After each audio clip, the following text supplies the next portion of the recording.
No, our sister station, Channel 4, selected a Person of the Year this year for the very first time for 2011. And we considered a lot of candidates who really made a difference here in the community in Western New York. But the Flight 3407 families really stood out the most. Here's Luke Moretti.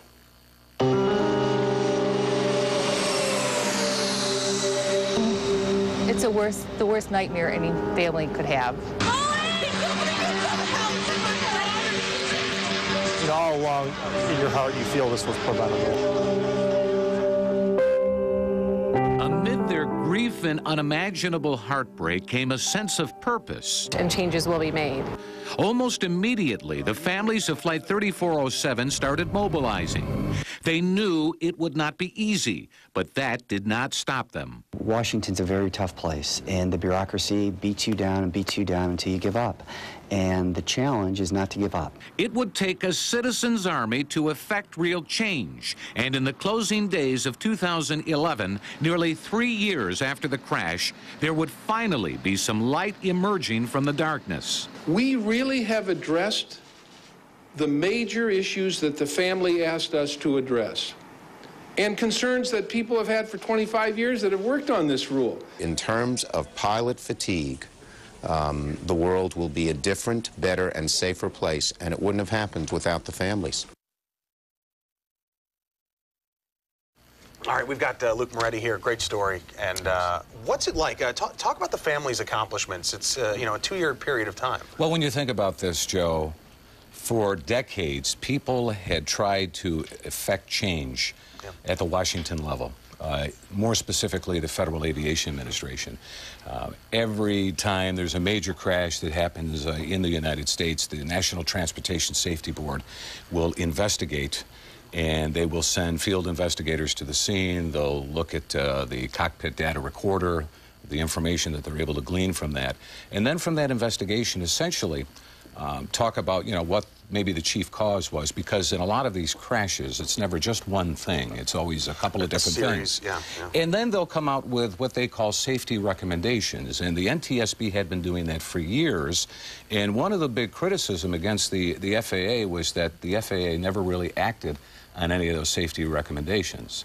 That is, until the 3407 families began to lead the charge and lobbied Washington and made countless trips there to meet with members of Congress, to meet with the heads of committees, and so on and so forth. And finally, we're able to effect some change when it comes to pilot fatigue, which was cited by the NTSB as a likely influence that may have impaired the pilot's ability to do what they had to do, essentially. Right.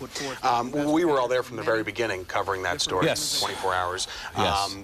My job on that was over after a couple of days. You rode this wave with these families for the last couple of years. What was that experience like, being a reporter, trying to get the information but not step on any toes at the same time?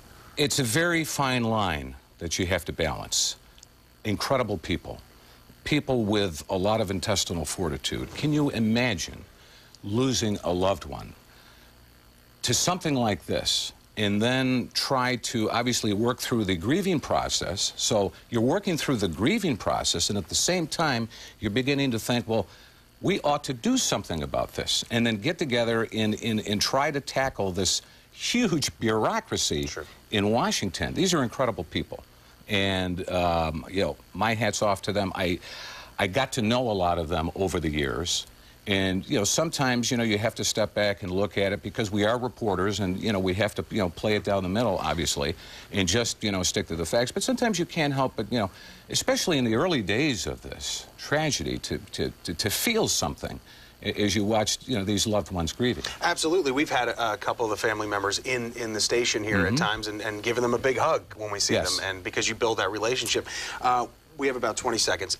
Is there one moment in this entire saga that might stand out more for you than others? It was the day that I went to Jennifer West's house. She lost her husband, Ernie, and I met Jennifer there and Robin Tolsma, who lost her husband, Darren.